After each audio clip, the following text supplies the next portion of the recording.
अस्सलामुअलैकुम वरहमतुल्लाहि वबरकातुहु। बरदरान इस्लाम, इत कत तुम जानन कि यथ मजमूनस पे बयान करन यह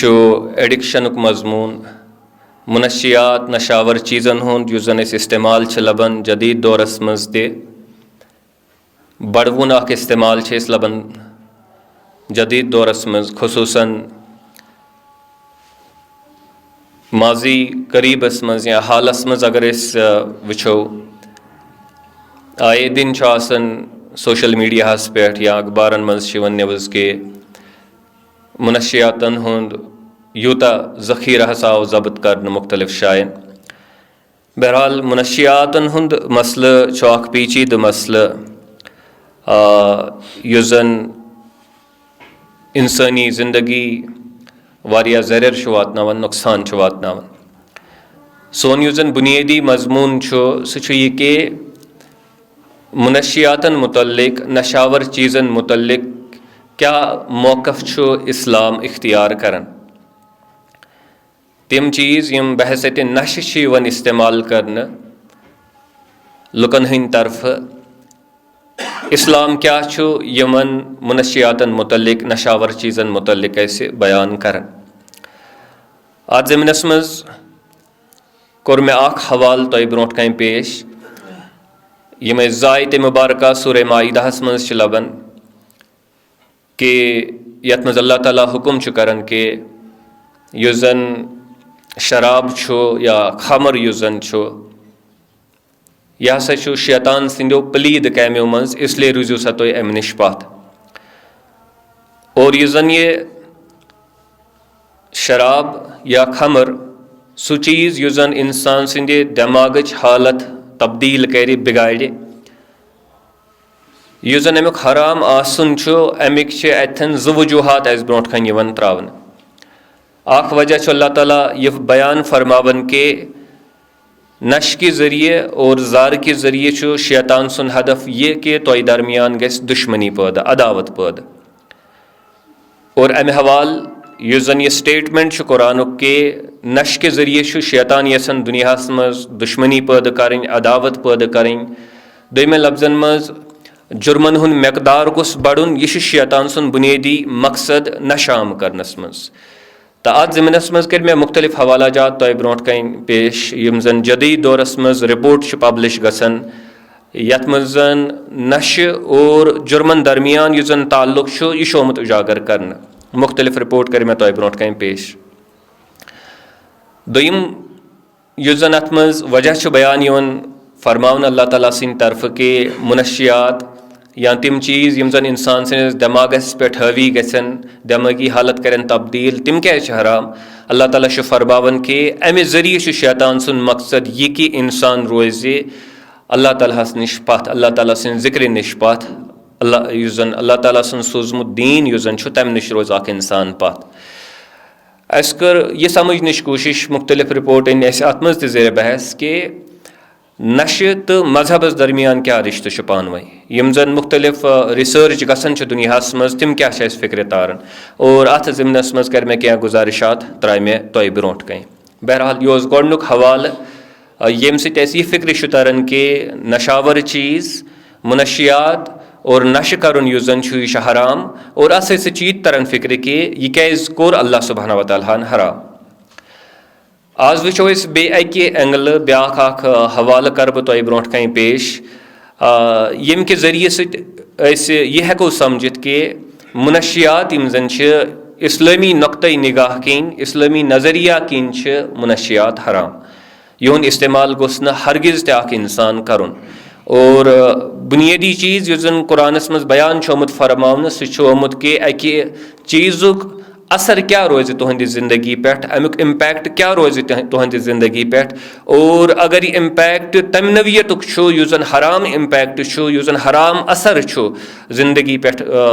युस जन पे तो अगर नश की वजह सह गसन तेल पज़ यह चीज़ ते हराम दुन करार। अम ब्रोट के बह कर अत हवालस मुतल्लिक कर बह अन बह थोड़ा बहुत कर बह अन बह ज़ेर बहस आम तौर पर यम सात लुक सिगरेट इस्तेमाल करन, अगर शराब चवन लुक तिहंद दिमागच हालत वाज़ह अंदाज़स मज बदलन, या अफीन इस्तेमाल करन या मुख्तलिफ दवा इस्तेमाल करन, ड्रग्स इस्तेमाल करन, बाकी तिहंद दिमागच हालत बिल्कुल तब्दील गसन। मगर यम सात आख इंसान सिगरेट इस्तेमाल करन, चूँकि दिमागच हालत तीचा ज़्यादा तब्दील गसन कह, या इंसान पत आदि बनियोमुत अमि चीज़ुक, तो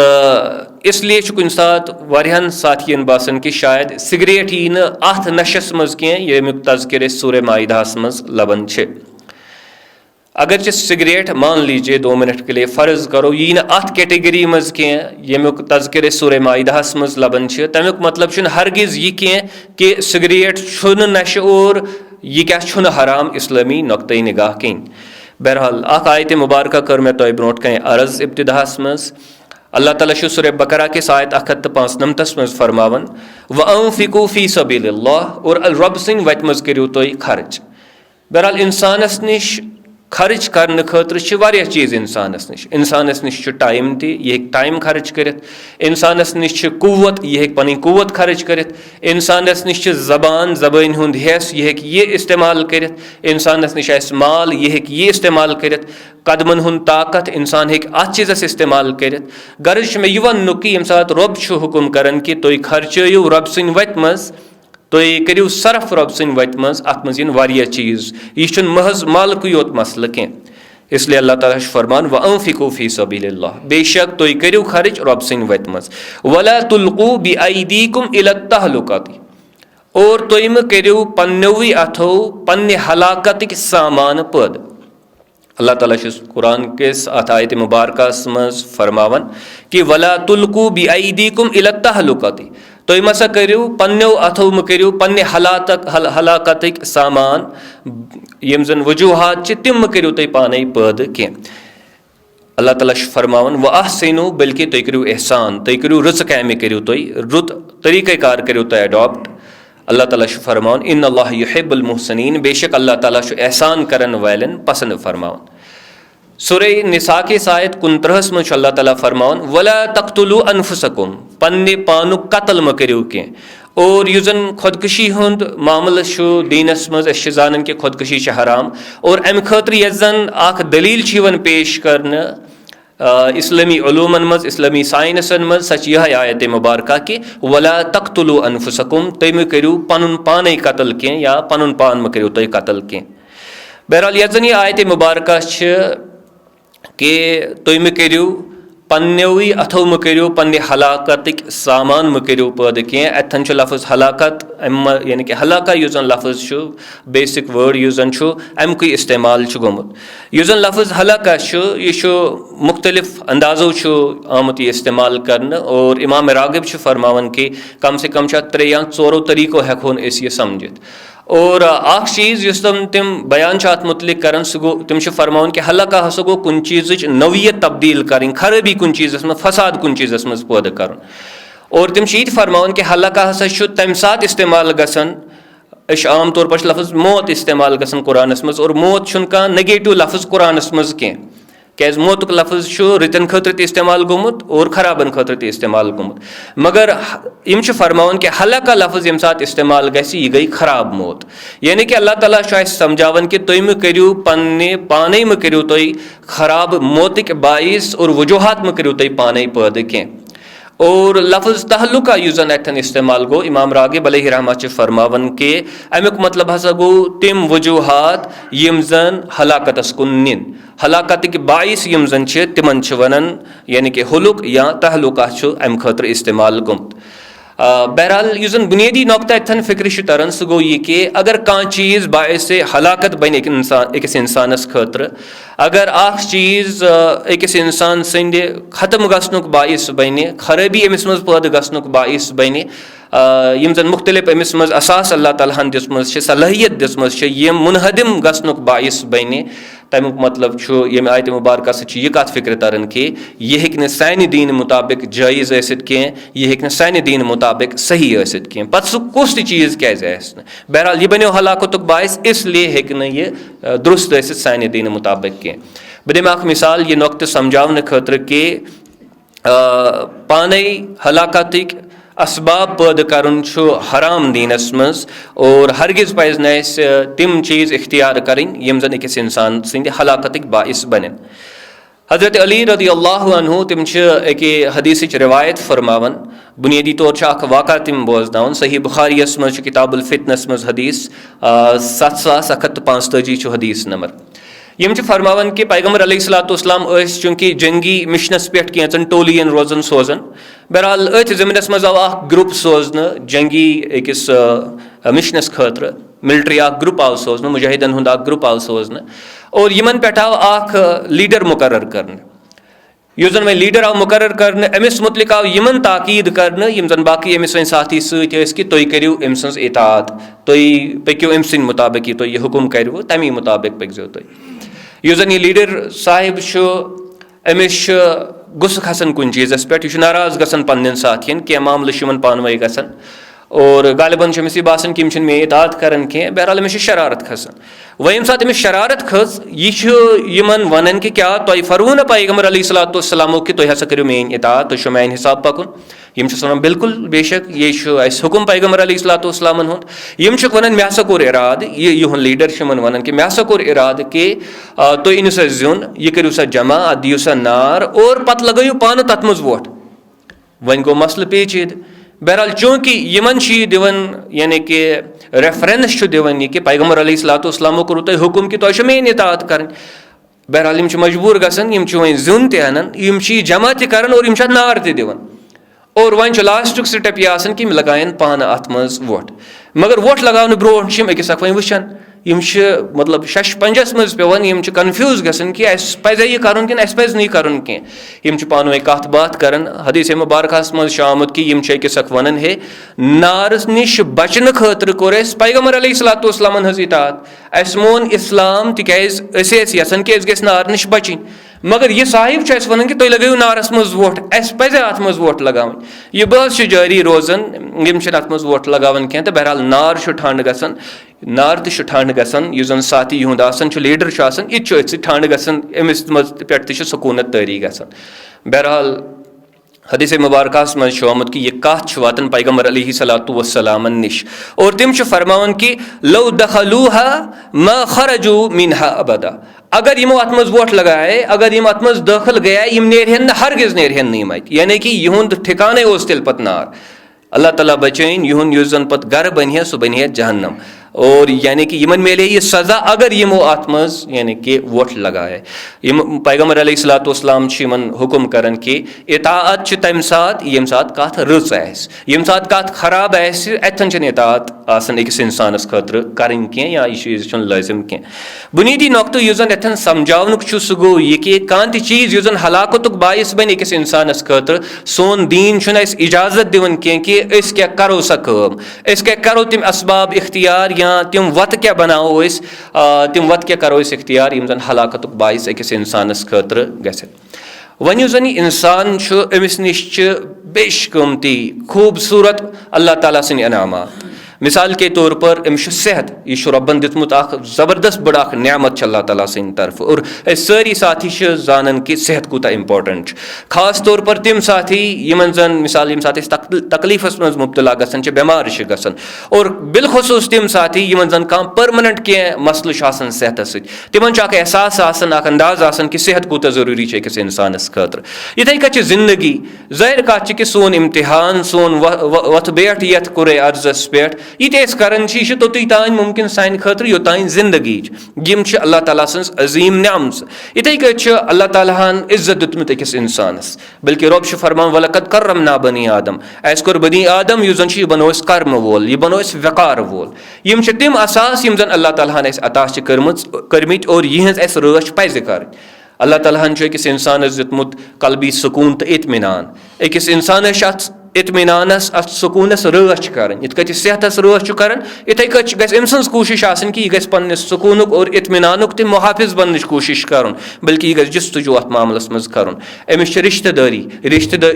बड़ बार असास इंसानस यह गि अत हिफाजत कर यह गि अत रच कर इथे कह अल्लाह ताला इंसानस अकल दिसमस अकल अकिस इंसानस नुमाया बनावन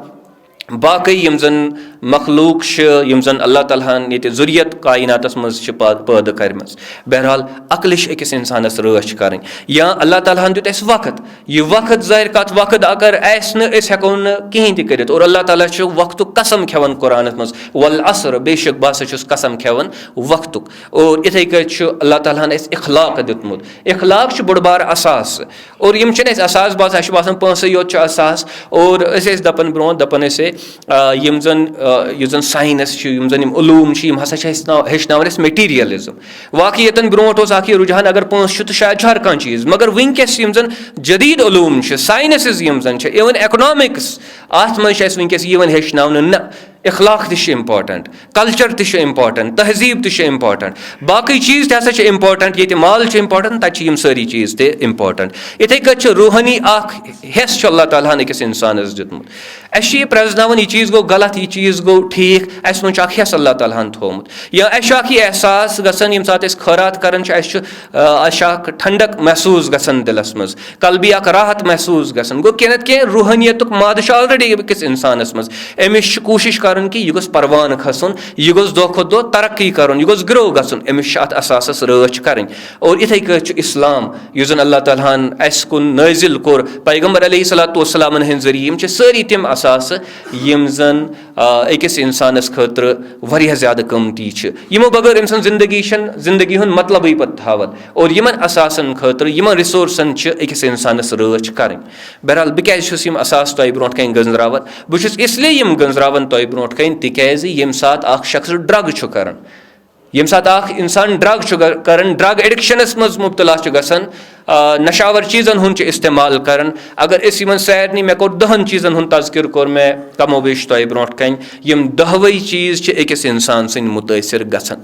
گوٚو یِم زَن اللہ تعالیٰ ہَن انعام دِتۍ أمِس اِنسانَس یِم زَن اللہ تعالیٰ ہَن احتِیاط أمِس اِنسانَس یِمو سۭتۍ یہِ نَووز ییٚمہِ ساتہٕ یِمٕے چیٖز وۄنۍ سٲری مُتٲثر گژھن ہیٚرِ پٮ۪ٹھ بۄن تانۍ یِم زَن بُنیٲدی صِفت چھِ صلٲحیت چھِ اِنسانَس منٛز ییٚمہِ ساتہٕ یِمٕے کَمپرٛومایز گژھن یِمنٕے منٛز فساد پٲدٕ گژھِ یِمٕے خراب گژھن سُہ چیٖز کِتھ کٲٹھۍ ہیٚکہِ حلال ٲسِتھ دیٖنَس منٛز یُس زَن یہِ خرٲبی پٲدٕ کَرِ بہرحال أسۍ چھِ وٕچھان جدیٖد دورَس منٛز چھِ أسۍ وٕچھان کہِ یُس زَن رِسٲرٕچ گژھان چھُ رِسٲرٕچ چھُ اَسہِ یی کَتھ فِکرِ تاران کہِ سابقہ ییٚمہِ ساتہٕ أسۍ وجہ ٲسۍ بیان کَران کہِ اِسلام کیٛاہ چھُ وَنان مُنشِیاتَن مُتعلِق اَسہِ کَریو عرض تَتٮ۪ن 2 چیٖزَن ہُنٛد اکھ وَنیو اَسہِ یہِ کہِ مُنشِیاتَن مُتعلِق چھُ یا خمرَس مُتعلِق چھُ اللہ تعالیٰ فرماوان اَمہِ سۭتۍ چھُ اِختِلاف گژھان اور اَسہِ کَرِ اِختِلافٕکۍ رِپوٹ تۄہہِ برونٛٹھ کَنۍ پیش اور بیٚیہِ چھُ اللہ تعالیٰ فرماوان کہِ اَمہِ سۭتۍ چھُ اِنسان دیٖن نِش خۄداے سٕنٛدِ تصوُر نِش دوٗر ژَلان اور اَسہِ کَرِ تَتھ مُتعلِق کینٛہہ رِپوٹ تۄہہِ برونٛٹھ کَنۍ پیش کہِ واقعیتَن جدیٖد دور چھِ یِہے کَتھ اَسہِ سَمجھاوان بہرحال یُس زَن یہِ نۄقطہٕ وۄنۍ چھُ کہِ وَلا تُلقوٗ بِایدیٖکُم اِلی التہلُکہ تُہۍ مہٕ کٔرِو پنٛنیو اَتھو پنٛنہِ تبٲہی ہِنٛدۍ سامان پٲدٕ کینٛہہ ییٚمہِ ساتہٕ أسۍ جدیٖد دورُک رِسٲرٕچ چھِ وٕچھان جدیٖد دورُک رِسٲرٕچ چھُ اَسہِ یِہے کَتھ فِکرِ تاران کہِ یِم زَن مُختٔلِف نشاوَر چیٖز چھِ یِم چھِ اِنسان سٕنٛدِ ہلاکتٕکۍ باعث بَنان اور اَتھ پٮ۪ٹھ چھُ تقریٖباً مُکمل اِتفاق جدیٖد دور کہِ سُکالرشِپ کہِ یِم زَن ایڈِکشَنٕز چھِ یِم زَن مُنشِیات چھِ یِم چھِ أکِس اِنسان سٕنٛز زندگی اَتھ منٛز تبٲہی پٲدٕ کَران بہرحال بہٕ کَرٕ آز تہِ کینٛہہ رِپوٹ تۄہہِ سۭتۍ اَتھ مُتعلِق شِیر 3 چیٖزَن پٮ۪ٹھ اِنشاء اللہ تعالیٰ تھٲیِو تُہۍ فوکَس نمبر 1 چھُ یہِ چیٖز ذہنَس منٛز تھاوُن کہِ اَما صحتَس تہٕ زندگی کیٛاہ گژھان اگر اِنسان نشہٕ کَرِ یا نشَن ہُنٛد شِکار گژھِ یِتھَے کٔنۍ دوٚیِم چیٖز ییٚمیُک زَن حِصہٕ چھُ تھاوُن مےٚ کوٚر 10 چیٖزَن ہُنٛد تذکِر آز کَرٕ بہٕ 3 چیٖزَن پٮ۪ٹھ خاص طور پر فوکَس دوٚیِم چیٖز گوٚو یہِ کہِ أمۍ سٕنٛدِس معاشرَس سۭتۍ کیٛاہ چھُ گژھان یا اوٚوَرآل معٲشی حالتَس کیٛاہ چھُ گژھان ییٚمہِ ساتہٕ اکھ اِنسان نشَس منٛز مُبتلا چھُ گژھان اور 3یِم چیٖز گوٚو یہِ کہِ وقتَس کیٛاہ چھُ گژھان ییٚمہِ ساتہٕ اکھ اِنسان نشَس منٛز چھُ مُبتلا گژھان بہرحال مےٚ نِش چھُ اکھ رِپوٹ یہِ چھُ بُنیٲدی طور اَمیُک ناو چھُ the health consequences of smoking 50 years of progress 5 ؤرۍیَن ووت یِمن رِسٲرٕچ اَتھ چیٖزَس پٮ۪ٹھ کران بہٕ چھُس اُمید کران کہِ تُہۍ تھٲیِو مےٚ کُن توجہ 5 ؤرۍیَن پٮ۪ٹھ ووت یَتھ طبقس یہِ رِسٲرٕچ اَتھ چیٖزَس پٮ۪ٹھ کران کہِ یُس زَن سموکِنٛگ چھِ سِگریٹ یُس زَن چھُ اَمِکۍ کیٛاہ اثرات چھِ أکِس اِنسان سٕنٛدِس صحتَس پٮ۪ٹھ روزان report of the surgeon general तो बहरहाल तुम हेकियो इस रिपोर्ट एक्सेस करित यह अमिच समरी यह 2014 मज पब्लिश गोमुत और यह यूनाइटेड स्टेट्स मज department of health and human services तम यह पब्लिश कोर्मुत। बहरहाल अक्सर यम जन रिपोर्ट जेर बहस तम या अमेरिका मुतलिक या यूरोपस मुतलिक तमिक बोड़ वजह यह कि तत एदाद शुमार अत मुतलिक असल पे जमा गसन, मगर यह हालत सह अमूमी तौर बेशतर दुनिया मज हिशी मनशियात के हवाल। बहरहाल यम क्या वन इब्तिदाहस मज वन कि स्मोकिंग सिगरेट इस्तेमाल करुन या मुख्तलिफ तमोक वगैरह इस्तेमाल करुन यह हसा greatest public health catastrophe of this century, यानी कि पतम सदी हुंद सारी खुद बोड़ सेहत चैलेंज तबाही यह सेहत तथ मज सारी खुद बोड़ किरदार अगर कह अदा कर सह स्मोकिंग अदा कर सिगरेट इस्तेमाल करुन अदा कर। बहरहाल यम अत मज वन कि अमेरिका मुतलिक योत more than 20 million Americans have died as a result of smoking since the first surgeon report 1964 मज गोडनिक लटि रिपोर्ट पब्लिश कर। बहरहाल यम वन कि 200 लाख लुक हसा मोये 1964 पे यन पे यह रिपोर्ट लोग पब्लिश कर रेगुलर अत पे काम कर स्मोकिंग पे यम वन कि 200 लाख लुक हसा मोये तमें मरनुक वजह बनान बाइस चीज़ मरनुक बनान सह हसा स्मोकिंग। यम वन कि most were adults with a history of smoking, अक्सर यमो मज मतलब बालिग यमन जन सिगरेट इस्तेमाल कर, मगर यम वन अहम चीज़ यम वन कि अत मज 15 लाख लुक तम यम जन सिगरेट इस्तेमाल कर कह, मगर उस जन मरनुक वजह बनो सह हसा बनो सिगरेटुक दहाई खतर तिक यम हसा बने पैसिव स्मोकर्स। मिसाल के तौर पर गर वालिद साहब सिगरेट चवन गोस न चोन कह यह गोस आदत आसन कह, कम से कम इंसान गोस शर्म गसन युथ चीज़ इस्तेमाल करनस मज। बहरहाल वन इस्तेमाल कर गर या ब्रोह बसन मज इस्तेमाल गसन स्टॉपस पे इस्तेमाल गसन कुन तय लुक कर सिगरेट नबर तो लागान चोन अमे सन ब्या नफर वह मुतासर रोज गसन यम जन सिगरेट असली चन वल आसन कह वन कि अत मज हसा 15 लाख तम यम गुजरे यहुन वजह बनो स्मोकिंग, हालांकि तम सिगरेट चवन कह तम हसा बने पैसिव स्मोकर्स हसा तम। और यम वन युत योत न कह बल्कि 1 लाख यम हसा बच्चे लकट बच्चे यम जन मिसाल वर्शिन बच्चे यम हसा गुजरे तिकाज यम हसा गई एक्सपोज पैसिव स्मोकिंग या यमन मज मिसाल मदर मोज हसा सिगरेट चवन या वालिद साहब यहुंद नश कर। बहरहाल यह बनो यहुंद वजह। और यम वन कि more than 10 times as many US citizens have died prematurely from cigarette smoking than have died in all wars fought by the United States during its history. दपन यूता time United States of America गो यहंदिस तारीखस अत मज गई जंग तम दपन कि यीत्या जंग गई तम खो 10 गन लुक हसा गुजरे कम सिगरेट स्मोकिंग सि जंगो सत मोय न तीत लुक कह यीत्या सिगरेट स्मोकिंग सत यानी कि गुजरे। और यमो लिस्ट यथन पेश कोर्मुत यम वन कि कॉज ऑफ डेथ क्या बनो यानी कि सिगरेटन कुस कुस तबाही कर यम तमें वजह सत यानी कि कत्या लुक गुजरे। मिसाल यम वन कि कैंसर रिलेटेड यह स्मोकिंग गई तथ मज हसा गुजरे तकरीबन 6 लाख खुद जायद लुक वन। इथे कह कार्डियोवेस्कुलर डिजीज यम जन अम सत गसन या पल्मनरी डिजीज वगैरह यम जन शिशिस वगैरह डिजीज गसन तो मुख्तलिफ डिजीज हूँ तस्कर कर बेमारियन हूँ तस्कर कर यम वन कि यम हसा बने बायस ईठान ज्यादा लुकन हूँ यानी कि हलाक गसन हलाकत हसा बने यम यानी कि बायस। और यम वन कि 1964 पे लग अत पे काम कर। It is striking that the scientific evidence in this report expends the list of diseases. M one हैरान कुन चीज हसा यूत रिसर्च कर तीत बेमार नई नई नेरान यम जन सिगरेट स्मोकिंग सद गसन, यानी कि यूता रिसर्च तक एडवांस गसन तूता ज्यादा यह फिक्र तरन कि ज्यादा खुद ज्यादा लुक हसा यानी कि सिगरेट की वजह सत यानी कि मरन। कह साथ अगर रिपोर्ट आए ज़रूरत तम हेकन अमुक इस्तेमाल कर। तो बहरहाल यह रिपोर्ट मे कर सारी एदाद शुमार अत मज मे तुम ब्रो कुन कह बस बह यसान वन कि सिगरेट सत्या लुक दुनिया मज मरन। दुनिया सारी खुद ताकतवर मुल्क दुनिया यु सारे खुद एडवांसड मुल्क मान ये सारे खुद बेहतरीन हेल्थ फैसिलिटीज़ अवेलेबल ये बाकी हर कह चीज़ साफ अख चीज़ तिम गलीज इस्तेमाल करान गंद इस्तेमाल करान यानी सिगरेट और यह यीठान लुकन हंदे मौतुक यानी कि वजह बनन यह यीठान लुकन हंदे हलाकतुक बाइस बनन। बहरहाल अस कोर सिगरेटस मुतल्लिक कत ब्याख रिपोर्ट यह अल्कोहलस मुतल्लिक यानी कि शराबस मुतल्लिक बे हेक न सारी एदाद शुमार तोह ब्रोट कन गंजरत कह मगर कह अहम नुकात बह यसान तोह ब्रोट कन आज ज़िमनस मज पेश कर वन कि जन शराब और तुझे पे कुरान वन कि शराबस हसा यानी कि फ़ायदे तो नुकसान यह कुरान स्टेटमेंट और दिलचस्प चीज़ कि यमो वोनमुत कि शराबस हसा फ़ायदे तो शराबस नुकसान तवे तुझे पाए कि अक्सर जज्बातन काम हेवन हकीकत ब्रोट कन जज्बात का मतलब थावन कह मुसलमान गस हकीकत पसंद आसन और तमिस गि मोहब्बत अत चीज़ सत कि बह कर हकीकत यानी कि तस्लीम। पैगम्बर अलैहिस्सलाम मुतल्लिक तह मशहूर दुआ कि अल्लाहुम्मा अरिनल हक़्क़ हक़्क़न वरज़ुक़ना इत्तिबा ए रब्बा मे हाव हक़ बह हसा हक़ और यानी कि अकिस इंसान गई सलाहियत आसन कि सह गोस हकीकत तस्लीम कर। बहरहाल यम चीज़ वन कुरान वन कि फ़ायदे तह नुकसान तह वह फ़ायदे नुकसान जमा कर वुचान सह हसा गो यह कि 2017 मज हसा गुजरे 30 लाख लुक महज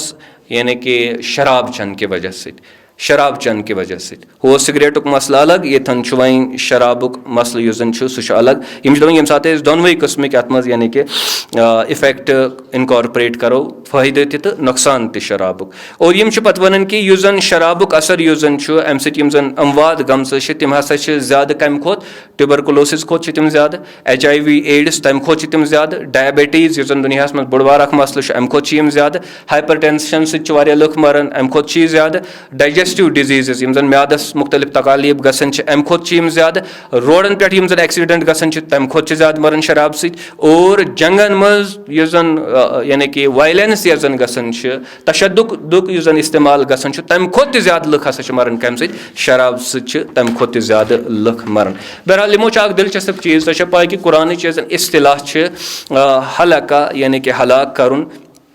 तमुक मतलब गो ये कि कह चीज़ कुन चीज़ एसेंस तबाह करें कह चीज़ अगर बाकी रोज तो मगर अमि चीज़न खसूसियत सह खत्म करें। मिसाल के तौर पर शख्स अम जिंदगी बाकी मगर यह तथ कैफियत मज यह कहें कर अत खतर तको अम कोर तुथ कह जुर्म या तुथ कह मसल कोर अम पानस सत वह रूद नह कुनी लायक अत तको वन कि हसा कोर पन पान हलाक। और चीज़ जन यम जरिए मेजरमेंट करान कि अम तबाही हूँ सह गो यह कि दपान कि मिसाल के तौर पर नफर यह नशे करान ठीक अम सात नशे कोर मान लीजिए 40 पे 50 वरी गो अमिस सह मुद्दत ये मज वह हेकान कर ये जन यह कम करान हफ्तस मज अक दह हेकान कर ज्यादा पहम यह बेचन आसान फेरन आसान ये जन खैरात बगरान यह तत्ती खेवन चवन बस यह अम सुन गो 10 वरी कर जाय वन गुजरो यह 50 वोर मान लीजिए अम सुन अम सद यानी कि टक यम जन लुक यम जन अमिस सत लुक जाय तम अमूमी तौर गुजरन 60 वरी 2 मिनट के लिए फर्ज या मिसाल निवन गो 10 वरी कर 40 पे 50 जाय तम ये दौरस मज अमिस पे असर रूद कमुक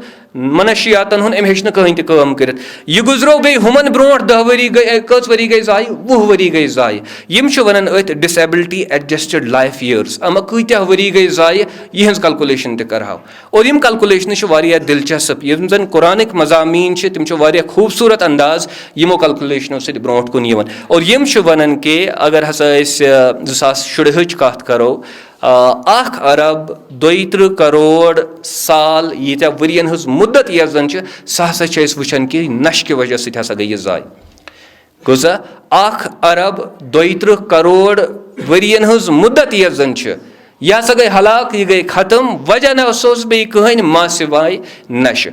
मुद्दत गुजर अत मज लुको ये मज मरन ब्रोट नालायक बने तमो हेक कहें कर और मुद्दत कर गुजरो यमो अत मज ये मज यम हिसाब यम बाकियन लुकन मुकाबल ब्रोह यह मौत वाक़ गई यम सात यम दोनवे चीज़ वुचान यम वनान यह कि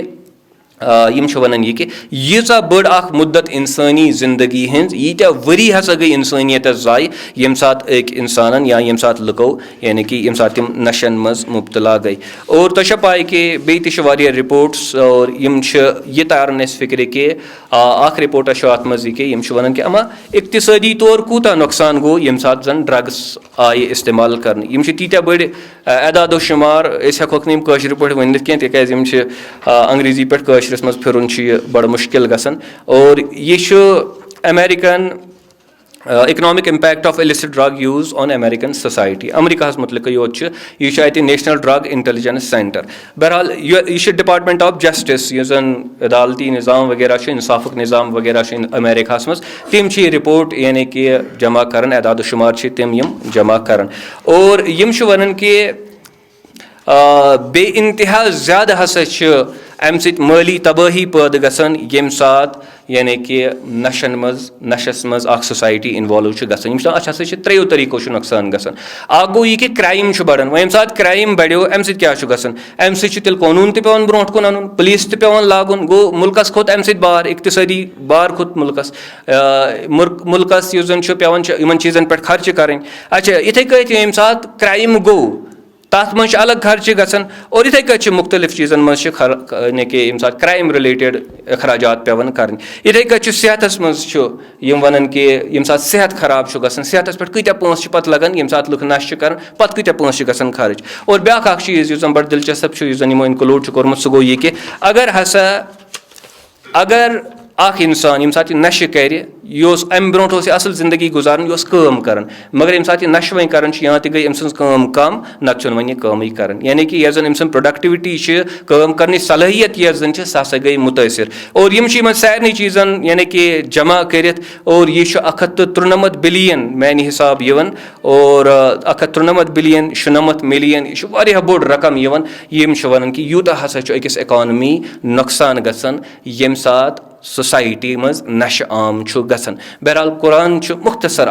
वन कि वला तुल्कू बिअयदीकुम इला तहलुका तुम हसा करो पन्ने पानी में करो पन्ने तबाही हुंद सामान पैदा कह। वन वनकस चूँकि रिसर्च वन कि चाहे सिगरेट इस्तेमाल करो चाहे शराब इस्तेमाल करो माजल्ला या अफीन इस्तेमाल करो या बाकी दवा यम जन मेडिकल शॉपन पे लुक अनान तम इस्तेमाल कर। बहरहाल वनकस रिसर्च वाज़े अंदाजस मज वन कि यमो सत हसा तबाही गसान। और युत वन योत क्या तबाही गसान बल्कि गंजराइत दिवन कि कूसा अमवात गसान कत्या लुक अमि सत बेमार गसान और कूता इक्तिसादी नुकसान गसान यम सात अख सोसाइटी नशस मज इन्वॉल्व गसान। और कुरान क्या वन कुरान वन कि वला तुल्कू बिअयदीकुम इला तहलुका तुम करो पन्ने पाने पन्ने अथो मो करो पन्ने तबाही हुंद सामान पैदा कह। या अल्लाह ताला कुरानस मज फरमावन कि वला तख्तुलू अनफुसकुम तुम करो पन्ने पानुक कत्ल कह।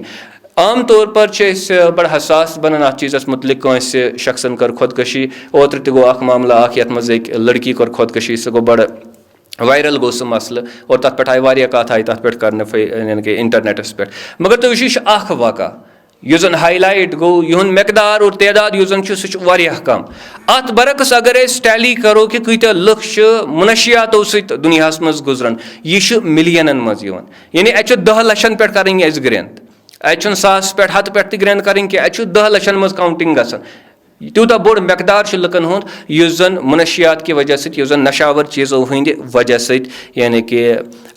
यम जन अमवात वाक़या गसान। बहरहाल पैगम्बर अलैहिस्सलातु फरमो अकिस हदीस मुबारकस मज वारिया मुख्तसर मगर वारिया खूबसूरत हदीस मुबारक फरमो निअमतानी मकबूनुन फीहिमा कसीरुम मिनन नास ज़ तम अल्लाह ताला सद यथ मज वारिया लुक गबन करान ज्यादती करान यह जन यथ चीज़स वारिया लुक करप्ट करान सह क्या असहतु वल फराग अख अकिस इंसान सुन सेहत बेच अकिस इंसान सुन फुर्सत यानी कि अख इंसान पन्ने सेहतस क्या वुचान यह